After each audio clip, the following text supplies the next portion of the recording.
Ako si Mai Salazar, hatid sa inyo ang mga pinakamainit na balita sa bansa. Dito sa News Foods. Sa ulo ng mga balita, DOH nagbabala sa publiko ukol sa maling artikulo sa diabetes cure.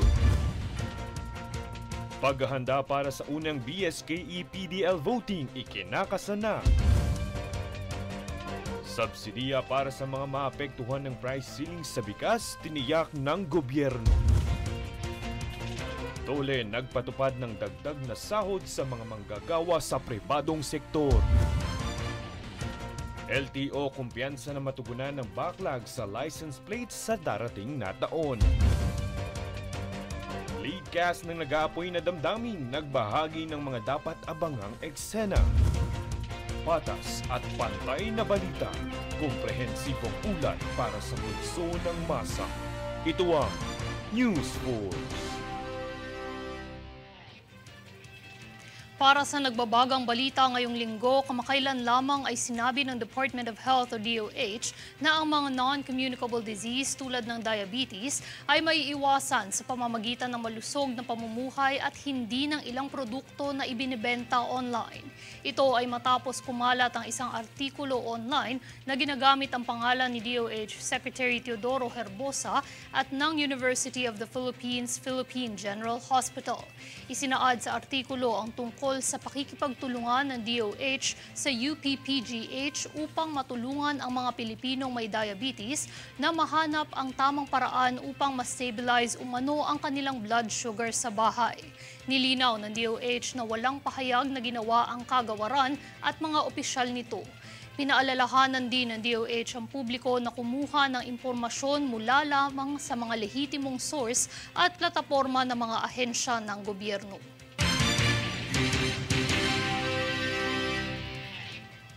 Sa ibang balita, aabot na sa 216 na katao ang naaresto dahil sa paglabag sa ipinapatupad na gun ban nitong ika-28 ng Agosto bilang bahagi ng security measures para sa Barangay at Sangguniang Kabataan Elections o BSKE sa darating na ika-30 ng Oktubre. Kaugnay nito, nakapaglunsad na rin ang kaliwat ng checkpoint sa bansa upang mapanatili rin ang seguridad na nagresulta sa pagkumpiska sa 130 armas. Ang mga ito ay kakaharap sa pagkakulong ng hindi bababa sa 1 taon, ngunit hindi hihigit sa 6 na taon at hindi dapat sumailalim sa probasyon. Gayon din ang umano'y pag-alis ng karapatan sa pagboto at pagkansela o perpetual disqualification mula sa pagkuha ng lisensya ng baril.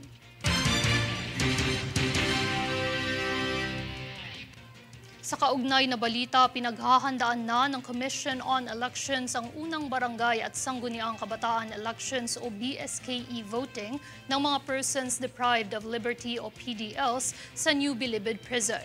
Kabilang sa mga planong ito ang pamamahagi ng campaign paraphernalia sa mga preso, gayon din ang pagpapatupad ng protocol ng seguridad sa panahon ng pagboto. Bilang karagdagan, papayagan din umano ang pangangampanya ng mga kandidato, subalit hindi sila papayagan mismo na makapunta personal at aabisuhang iwan lamang ang election paraphernalia sa Bureau of Correction. Sa tala, mayroon ng 936 na rehistradong PDL voters sa NBP.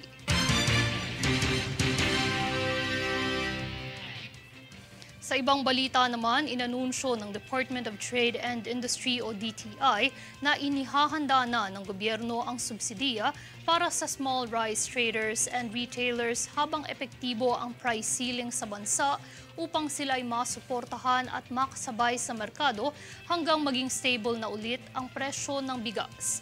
Ayon kay Trade Assistant Secretary Agaton Uvero, batid ng Department of Industry ang small rice retailers na siyang maaapektuhan sa mandato ni Pangulong Bongbong Marcos. Dagdag pa niya, tinatayang hindi aabuti ng 2 buwan ang price ceiling na tinuturing na magiging makabuluhang sakripisyo para sa kapakanan ng publiko.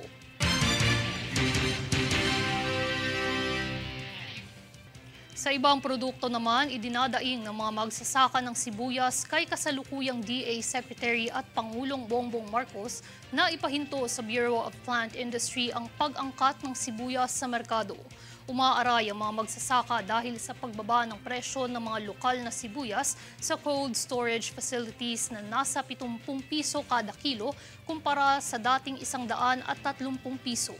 Tugon naman ni Agriculture Assistant Secretary Rex Estoperez, handa umano silang ipagpaliban ang pagpapalabas ng mga imported na sibuyas upang payagan ang mga lokal na magsasaka na makapaglabas ng kanilang supply na maaaring maimbak sa loob ng 4 na buwan.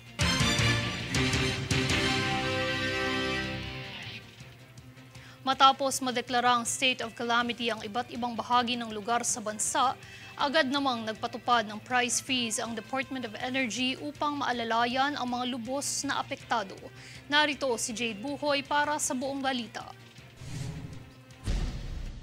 Noong ika-4 na araw ng Setyembre matapos ideklarang nasa ilalim na ng state of calamity ang mga piling probinsya sa bansa bunsod ng hagupit ng Bagyong Goring, nagpatupad ng price freeze ang Department of Energy o DOE. Inihain ng DOE na ang nasabing pagbabawal sa pagtaas ng presyo ng mga liquefied petroleum gas at kerosene sa pamilihan ay opisyal ng epektibo sa loob ng 15 araw.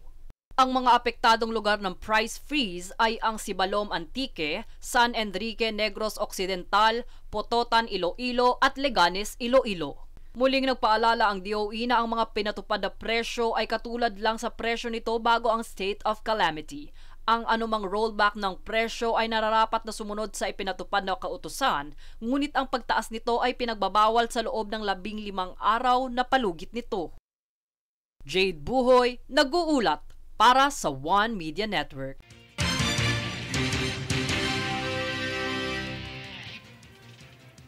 Kaugnay ng ulat panahon, halos matakpan ng ilang building sa ilang bahagi ng Maynila na dulot ng namataang makapal na hamog.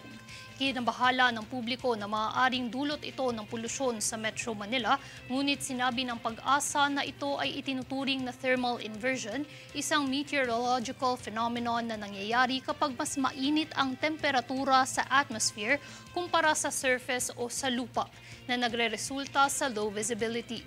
Paglilinaw pa ng Pag-asa, hindi rin umano ito dapat ikabahala sapagkat karaniwan na itong nangyayari at wala umanong masamang epekto sa kalusugan.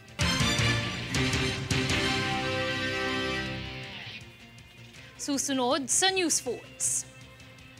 Senator Raffy Tulfo binigyang diin na dapat nakatuon ang CHR sa mga biktima ng pang-aabuso at krimen.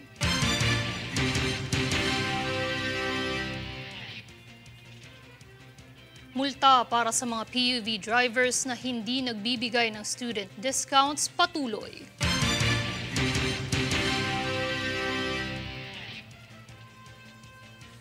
DOTR patuloy ang prioridad sa pagpapalawak ng karagdagang bike lanes sa bansa.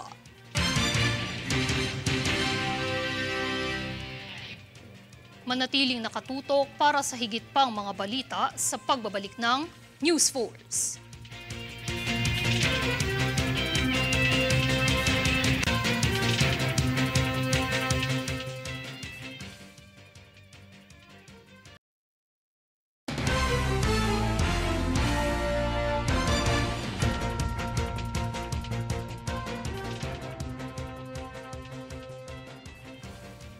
Inilahad ni Senator Raffy Tulfo ang ilang mga insidente ng pang-aabuso kaya't nais nito imungkahi sa CHR na dapat mas bigyang pansin ang mga biktima.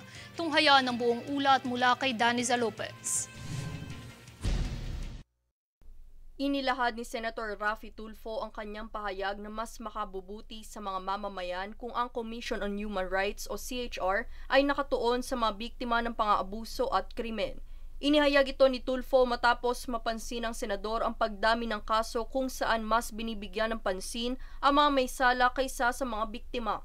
Binigyang diin ni Senator Tulfo na maraming Pilipino ang nangaabuso at nagiging biktima ng pang-aapi kaya't kwinestyon niya ang presensya ng CHR sa mga ganoong insidente. Ibinahagi ng senador ang isang insidente kung saan ang ilang pulis na nakabonet ay pumasok sa isang bahay nang walang warrant at hinanap ang isang sospek. Ngunit nang pumalag ang mga tao sa bahay pagkat nagulat daw umano ang mga ito dahil hindi nila kilala, ay siya pang inaresto. Inilahad ni Tulfo na maraming pagkakataon na naging ganito ang imahe ng CHR sa mga taong nagrereklamo. Iminungkahi ng senador na magkaroon ng monitoring system para sa mga biktima ng krimen at pang-aabuso para mas mabigyan sila ng pansin at marespondehan agad ito. Daniza Lopez nag-uulat para sa One Media Network.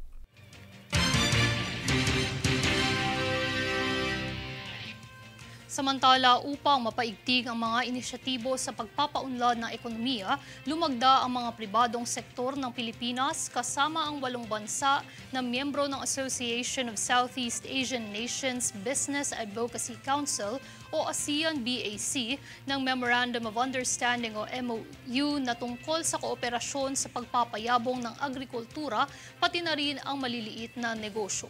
Kaakibat ng MOU na ito ang kolaborasyong pananaliksik at medium na gagabay sa mga Pilipino tungkol sa seguridad sa pagkain, pagpapabuti ng paggamit ng teknolohiya sa agrikultura at pagnenegosyo.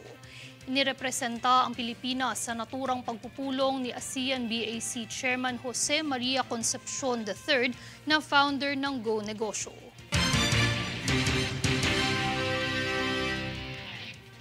Ipinatupad ng DOLE ang taas sa sweldo ng mga manggagawa sa pribadong sektor alinsunod sa wage order na naglalayong dagdagan ng 35 piso hanggang 50 piso sa mga lugar ng Calabarzon Region at iba pang lugar sa Metro Manila. Ayon naman sa National Wages and Productivity Commission, may karagdagang 89 na piso naman sa lungsod ng Calaca at Carmona dahil sa pagkilala sa mga ito bilang component cities.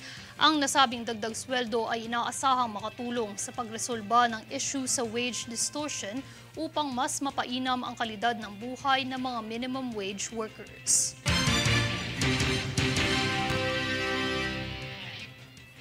Nagbigay paalala ang DOTR sa karapatan ng mga estudyante na magkaroon ng 20% diskwento sa pasahe. Binanggit din ito na ang sinumang lumabag na PUV drivers sa hindi pagbibigay ng nararapat na student discounts ay mayroong kinakaharap na multa. Binigyang diin ng ahensya na mayroon pa ring discount ang mga mag-aaral, may pasok man o wala, holidays o kahit pa semestral break, basta't ipapakita lamang nila ang kanilang student ID.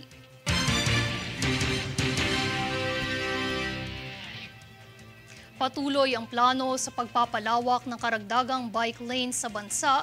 Ito'y ayon sa DOTR upang mas bigyan ng seguridad ang mga siklista sa daan. Daniza Lopez para sa Balita.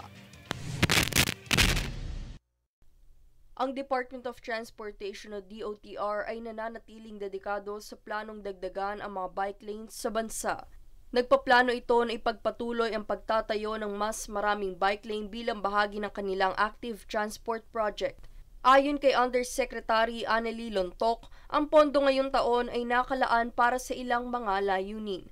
Pagpapalaki ng proyektong bike share, pangangalaga at pagpapabuti ng mga kasalukuyang bike lanes, paglikha ng mga lugar kung saan maaaring ligtas na ipark ng mga tao ang kanilang mga bisikleta pagkatapos ng kanilang biyahe at pagtatayo ng mga hintuan para sa pampublikong transportasyon. Dagdag pa nito, nasa proseso na ang kasunduan upang ipagkaloob ang pondo sa iba't ibang lokal na pamahalaan. Nananatili naman positibo si Lontoc na dedikado ang ahensya na matapos ang mga proyekto gamit ang pondo sa taong kasalukuyan. Daniza Lopez nag-uulat para sa One Media Network.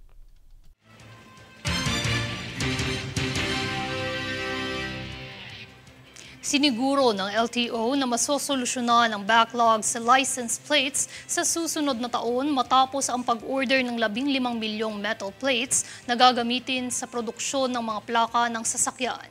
Ayon kay LTO Chief Assistant Secretary Vigor Mendoza II, ang pamamahagi ng plates ay mas pinabilis kung saan ang kapasidad sa produksyon ay nasa 32,000 per day o 700,000 kada buwan.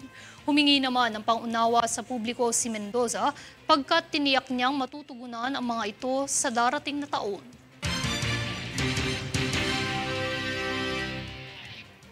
Sa kahiwalay na ulat, iminumungkahi ng Land Transportation Office o LTO ang koordinasyon ng Philippine National Police o PNP laban sa mga online scammers na gumamit ng mga iligal na serbisyo para sa driver's license at pagpaparehistro ng sasakyan. Kaugnay nito, binalaan naman ni LTO Chief Vigor Mendoza II ang mga scammers patungkol rito. Gayon din ang pagpapaalala ng ibayong pag-iingat ng publiko sa iligal na transaksyon ng mga ito. Partikular ang paghingi ng mga scammers ng malaking halaga kapalit ng serbisyo. Samantala, sinabi naman ni Mendoza na hindi umano titigil ang LTO na matugis ang mga ito at mabigyan ng hustisya ang mga biktima nito.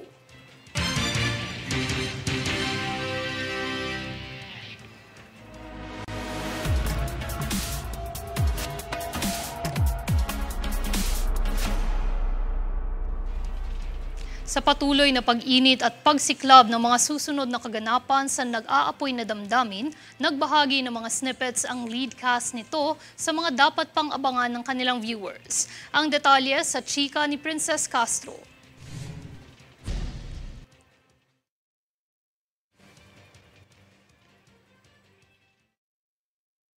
Sa nalalapit na pagkikita-kita ng power couples ng Team Salazar at Team Buencamino, painit na ng painit ang bawat eksena sa nag-aapoy na damdamin. Ang pinakaunang at ang pinakamalakas na gante na ibibigay ko sa mga Buencamino ay nasa kamay ko, na hawak ko siya, si Claire. As in, ginawan ko siya talaga ng pagkatao at parang sinulat ko talaga yung buong storya ng buhay niya. Ginagampanan ni JC De Vera ang karakter ni Philip Salazar na isang doktor kung saan mortal niyang kaaway si Lucas Buencamino na isang abogado na ginagampanan naman ni Tony Labrusca. Kabilang din sa cast si Ria Atayde bilang si Melinda kung saan siya ang nagsisilbing pangalawang asawa ni Lucas at magiging kaagaw sa puso ni Olivia Buencamino na ginagampanan naman ni Jane Oineza. Kaugnay nito ay ang revelasyon sa totoong pagkatao ni Claire Salazar na ginagampanan rin ni Jane kung saan patuloy ang paghahanap ng kasagutan nito sa kaniyang totoong pagkatao. Melinda will try to do whatever she can para ma-preserve yung marriage nila ni Lucas. Yun lang naman yun. Talagang nag-aapoy na nga rin ang mga damdamin ng mga sumusubaybay kung saan marami sa mga viewers ang abang na sa pagkikita ni na Olivia at Lucas. Yung unang pagkikita naming apat, yun yung napakataas na emosyon ng lahat. Kasi doon marireveal yung intention ng bawat character at kung ano talaga yung nararamdaman namin sa bawat isa. Samantala, nagbahagi ng ilang trivia ang mga stars kung saan nabanggit nila ang ilan sa mga paraan sa pagkalas sa kanilang mga karakter, kung saan sinisiguro nilang sila ay nakakapagpagpag bago umuwi sa bahay. Sa kabilang dako, bagamat ito ang kauna-unahang lead role ni Jane sa isang serye, hindi na nga mapigil ang patuloy na pagningning ng pangalan ng aktres sa industriya. Kung saan matatandaang nitong ika-30 ng Agosto ay pinalabas na sa sinehan ng pelikulang Swing katambal ang real-life partner nitong si RK Bagatsing. Always naman din nag-look forward for the next one. Pero kahit ano pa pong role at kahit ano pa pong character, kung ano po yung responsibility ko as an actor, I will do my best. And bigyan ng justice at syempre pinagkatiwala sa akin yung opportunity na to, yung role na to. So lagi lang go for the gold. Samantala, mapapanood ang nag-aapoy na damdamin sa Kapamilya Channel 22 at TV5 sa GSAT Direct-to-Home Satellite TV Lunes hanggang Biyernes 3:45 p.m. Princess Castro, Chumi Chika para sa One Media Network.